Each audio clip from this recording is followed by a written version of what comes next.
Komo perdêşonken hê xu pers merdim. Fabrîqayê çekunid feqîr xêftiyên hertin. Pê ey çekuna merên bêkes tim û tim. Heta çi wext tu qebûl kên xwe ser ine zulm.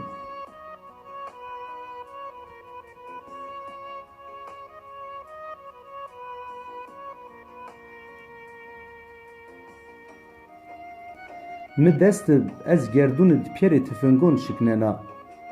Vera yên helbeston aşitî qicapîlir nûsena.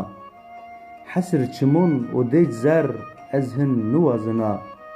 Erd û azmîn ser aşitî û azadî wa bibitêna.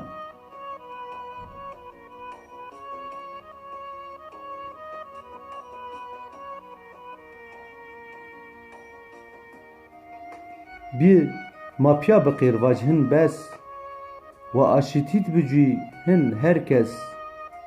Verba zulm wa bib madî û nefes. Merdim gerîka azad ib, ti qey xwe kên zerê qefes.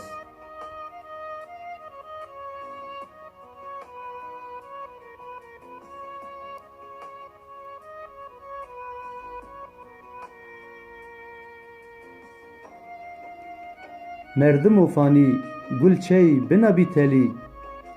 Bon, bimûs, bizon mevin tim têna û xalî.